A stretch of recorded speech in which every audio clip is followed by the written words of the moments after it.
Jail का लिबास पहन के जेल की ज़िंदगी गुजारेंगे, वहाँ का खाना खाएँगे, जेल का जिस तरह का मिलता है। इनको कड़ी से कड़ी सज़ा दी जाए, इनको सरेआम चौक-चौराहे पे ला के खड़ा करके इनको सरेआम फांसी दी जाए। और अल्लाह की शान के देखें, आज वो हॉस्पिटलों में उनको ड्रिपें लग रही हैं, ट्रीटमेंट दिया जा रहा है, वो मर नहीं। दुनिया में उनको अल्लाह ताला सज़ा दे रहा है कि उस बच्चे का मोबाइल जो मिला हमने, जो रिकवर किया है, उसमें भी इस तरह की कोई वीडियोज़ वगैरह, नाजेबा वीडियोज़ वगैरह, कोई फ़ोटोज़ वगैरह नहीं थी।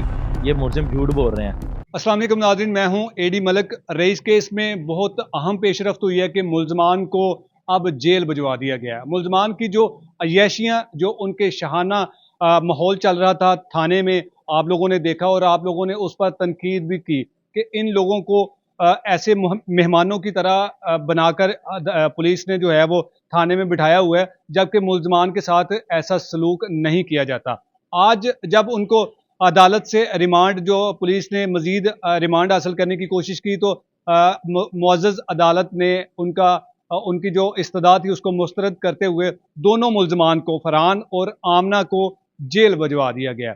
अब जानते हैं कि केस जो है वो अब तकरीबन मुकम्मल हो चुका है या अब भी कुछ होना बाकी है। तो मेरे साथ अली मौजूद है, अली से बात करते हैं कि अली बताएं, आज तो आपने ये मुझे बताया कि जी दोनों मुलजमान को जेल भिजवा दिया गया है। अब तकरीबन केस मुकम्मल हो चुका है, आप समझते हैं? केस मुकम्मल नहीं हुआ, उनको सेंट्रल जेल में भेजा है, ठीक है, कैंप जेल में उनको भेजा है। और इंशाल्लाह जो इनकी याशियाँ थी वहाँ पे, जो थानों में चलती थी, वो अब ख़त्म हो गई है। शायश बिशाश इनके ख़त्म हो चुके हैं। अब जेल का जो कानून है वो इसी तरह ही कानून है, जैसे आम कैदी रहते हैं वैसे ही उनकी तरह ज़िंदगी गुजारेंगे। जो जेल में इनको सज़ा है वो अपनी सज़ा पूरी करेंगे। और इंशाल्लाह हमें, हमारा जबकि ये मुतालबा है आला अफसरान से, आला हुक्मरान से, ओहदेदारान से, कि इनको सरेआम फांसी पे लटकाया जाए। इन्होंने जो सफाकियत की है, जो इन्होंने जुल्म किया है जो मासूम के साथ, बेगुनाह के साथ, इनको कड़ी से कड़ी सज़ा दी जाए। इनको सरेआम चौक चौराहे पे ला के खड़ा करके इनको सरेआम फांसी दी जाए, ताकि ये दुनिया के लिए इबरत बने। अच्छा अली, इस केस में आपके मुताबिक 3 मुल्ज़मान थे, लेकिन जुडिशल जो हुए हैं वो 2 मुल्ज़मान हुए, आमना और जो फरहान है। तो जो तीसरा मुल्ज़िम है वो अब तक क्यों पुलिस की गिरफ्त से आज़ाद है और क्यों वो अभी तक पकड़ा नहीं गया? भाई वो जहाँ मर्जी आज़ाद रहे, कानून उसके पीछे है, कानून से कभी नहीं भागेगा। अच्छा। और इंशाल्लाह वो कानून की गिरफ्त में वो भी आएगा। वो चाहे जहाँ मर्जी चले जाए, कानून उसके पीछे है, इदारे उसके पीछे हैं, जाता वो कहीं नहीं है, जहाँ मर्जी चले जाए। अब बिल आखिर उसने आना अदालत में ही है, ठीक है, कानून की गिरफ्त में आना उसने, और वो उसको भी कड़ी से कड़ी सजा होगी। हाँ जी। अच्छा, दूसरा मुझे ये बताएं कि अब तक की जो तफ्तीश हुई है मुकम्मल, जो चालान अदालत में अभी हो सकता है कि जमा हो गया हो या अभी होना हो, लेकिन आप अब तक की इस तफ्तीश पर मुतमईन है कि ठीक की है पुलिस ने? हाँ जी, वो बिल्कुल जैसे वो आईओ साहब ने बताया, कुछ एविडेंस दिए उन्होंने, कुछ वो चालान वगैरह उनके जो पेश किए, जो कोर्ट में उन्होंने जो कुछ सबूत के तौर पे उन्होंने दिए, जो रिकवरीज वगैरह में, तो इंशाल्लाह काफ़ी कोऑपरेट कर रहे हैं जो आईओ साहब हैं, ठीक है। और उनकी तफ्तीश से हम लोग मुतमिन हैं अब तक, और इंशाल्लाह इंसाफ इंसाफ होता है। अच्छा अली, क्योंकि 2 बार जो इस्तदा की गई थी रिमांड की, कि उसमें जो मुल्ज़मान हैं, एक तो जो मकतूल का जो मोबाइल फ़ोन था वो, और जो आला ज़रब कत्ल था, उसको अभी तक रिकवर करने में पुलिस नाकामयाब थी, तो इसलिए बार-बार इस्तदा की जा रही। तो क्या रईस का जो मोबाइल फ़ोन था उसको पुलिस ने रिकवर करवा लिया? वो जो भी उनकी चीज़ें थी, वो पुलिस का काम है, उन्होंने अपनी ड्यूटी पूरी की है, उन्होंने वो चीज़ें रिकवर की हैं।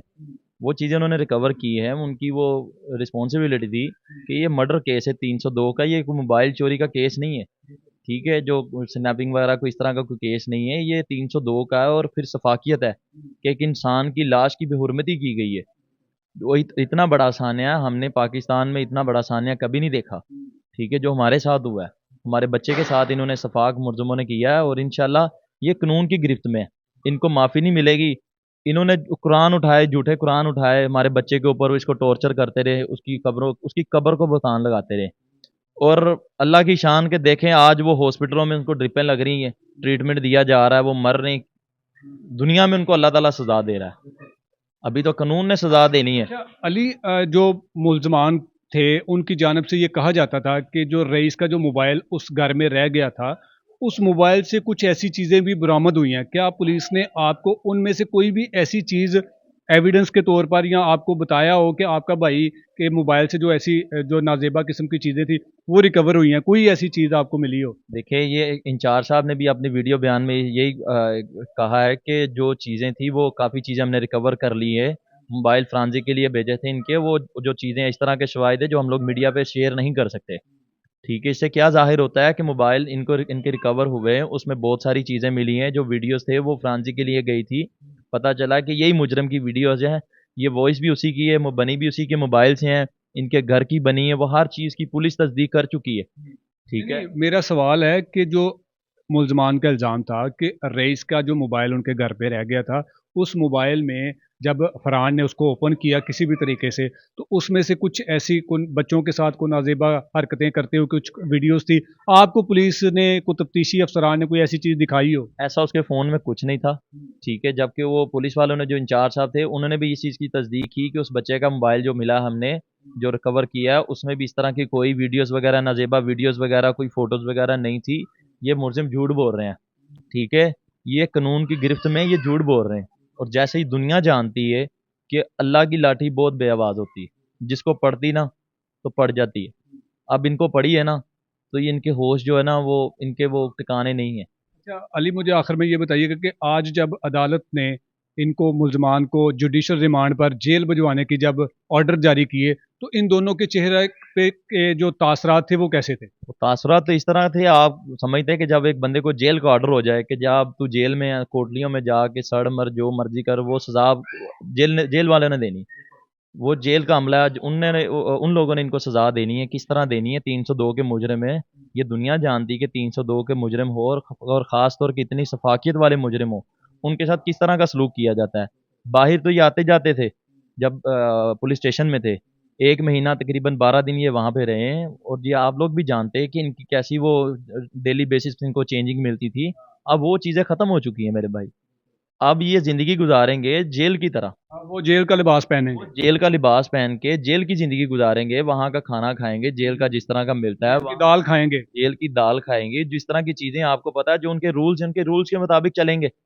302 के मुजरिम हैं, जैसे मगरिब की अज़ान होती है, तो आपको पता है उनकी बैरकें बंद हो जाती है, ठीक है?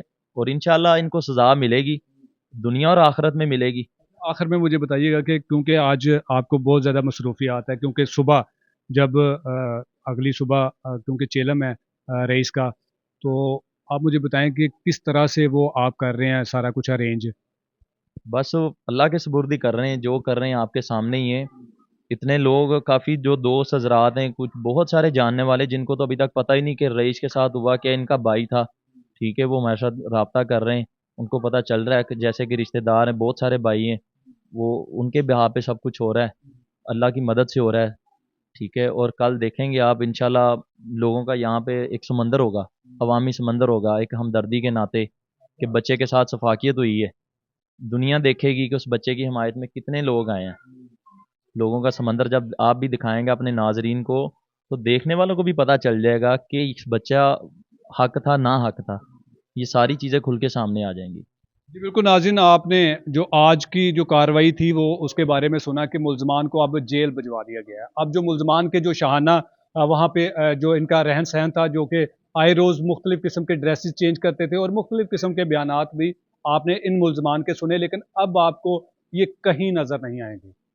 अब जब जेल की वो दाल खाएँगे, जेल की वो सूखी रोटियाँ जब खाएँगे, तो तब इनको एहसास होगा कि हमने कितना बड़ा गुनाह किया है। लेकिन ऐसे मुल्ज़मान के साथ इस तरह का सलूक होना चाहिए कि इसकी आने वाली 7 नस्लें भी याद करेंगे। हम अगली वीडियो में आपको वो मनाज़र दिखाएँगे, वो लोग आपको दिखाएँगे जो रईस के गम में अभी तक मुब्तला हैं।